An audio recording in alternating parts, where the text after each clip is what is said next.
We're here to protect our right to bear arms today. We're here to basically tell the government that you're not going to take our freedom, you're not going to take our guns. How do you feel about it? Do you feel that we're in a police state now and that they're trying to take our guns? I think slowly they're going to try to bring down our freedoms and try to punish those law-abiding citizens for like that.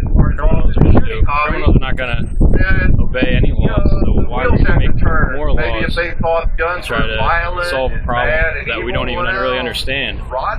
So, exactly. I mean, if some lunatic decides to go in a movie theater and kill everybody, I mean, that shouldn't be.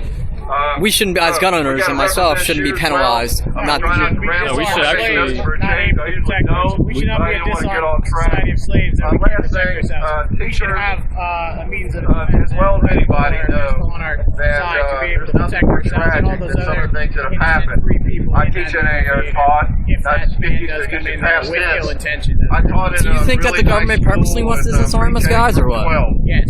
I've Why do you taught think all the government levels, wants to- Once you take the Second Amendment, 6 through 12, and various times, mostly in the middle school. So you think that once you disarm people, you can enslave people? Absolutely. Do you think there's going to be a second revolution? Why I'm crazy? There's the I answer, think there right? might be a third world war.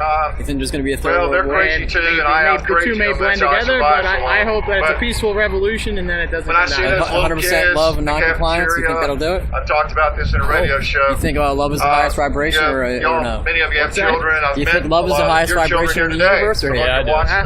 you believe love is the highest vibration?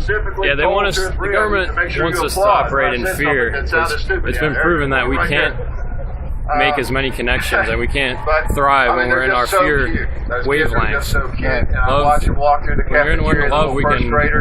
Second graders, Really do whatever they're eating. So you think that they want to control us, mind control us through fear, so that way we say, okay, well, we're afraid, so we're going to have to give our guns to Uncle so Big Brother can protect us. Fear tactics. Yes. So what do you think is going to happen in the next, say, 3 years from now? Do you think they're going to take our guns or no? And I couldn't say one way or another. Are you willing to give up your peace or not? Absolutely not. If someone comes to your house right now, say the National Guard or SWAT team, and says, listen, there's martial law is here, we're going to take your gun, what are you going to do? However, dead hands. What are you going to do?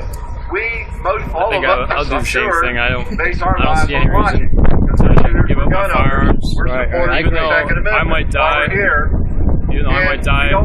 defending my freedom, I We feel don't like let that maybe jeopardize other people will follow and our they'll freedom. We can't let that be able to keep their jeopardize the freedoms. Constitution. Well, thank you for your time, guys. I appreciate it, man. I'm Paul, dude. Thank you for your time. The majority of it Also, have come from Lamar.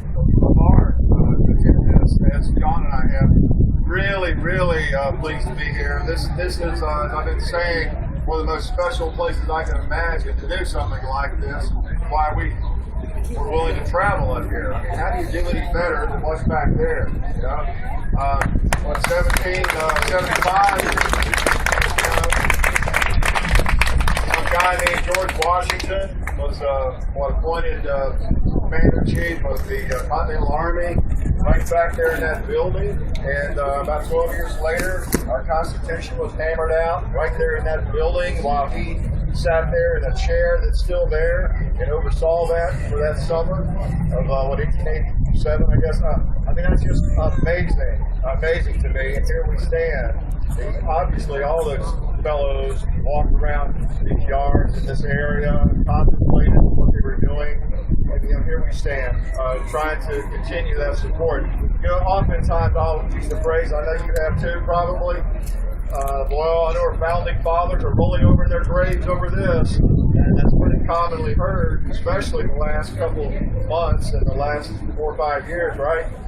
Well, I'm not sure that's true. I'm not sure they're rolling over in their graves. My guess is they're clawing at it, trying to dig themselves out of there so they can get up here and grab somebody by the scruff of the neck and straighten things out. But unfortunately, they can't do that. That's up to us.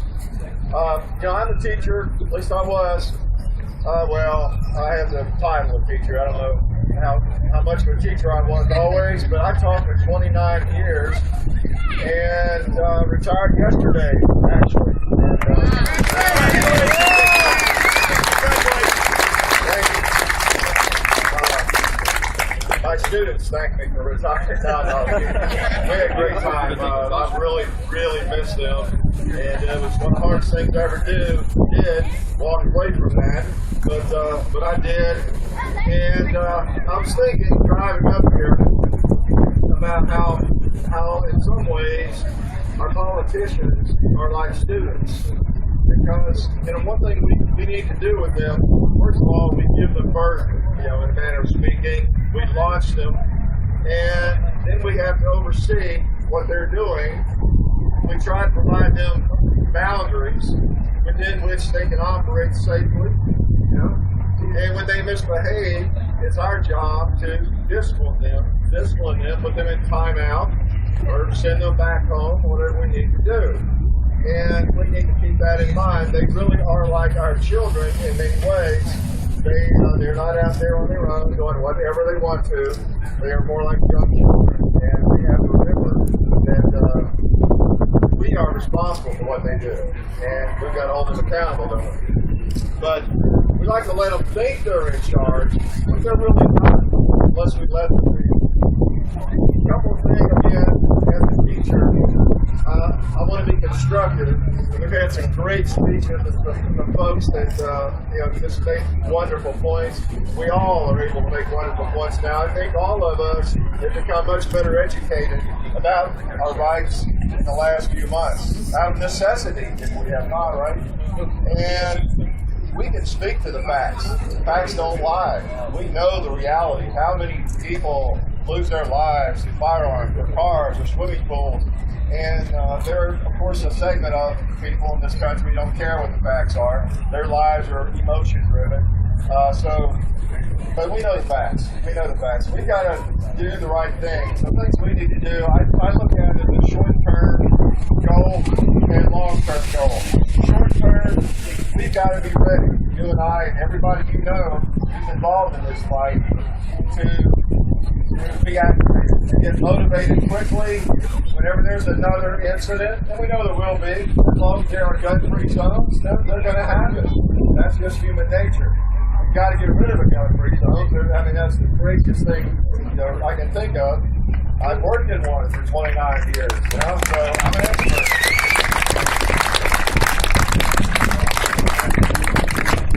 I'm an expert at gun-free zones and what it feels like in there.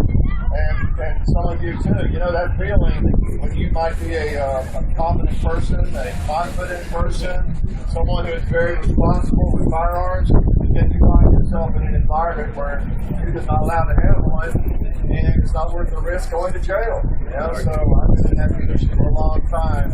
It's pretty strange. I've had to drive 80 miles every day, 40 each direction. 80, 41, yeah. So, I told you I'm not too smart. But, I've had to stop at 4:30, 5 o'clock in the morning at the ATM, or to get coffee, or to stop at Walmart, or wherever I might stop. They were totally unarmed all that time because of the gun-free zones. But we got to mobilize and be ready whenever there is one of these incidents, because you know what's going to happen, of course, on the other side. They're all sitting there just waiting to get in front of a microphone like this when one occurs.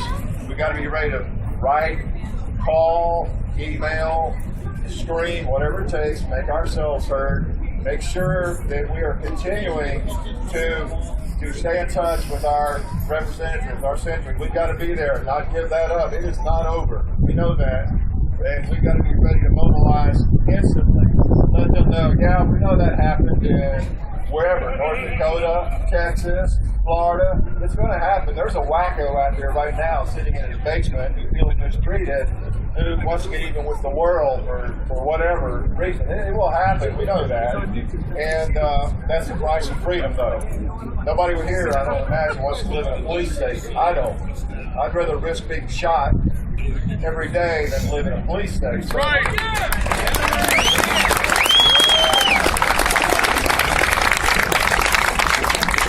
So anyway, we got to be ready on the short term, keep those representatives aware.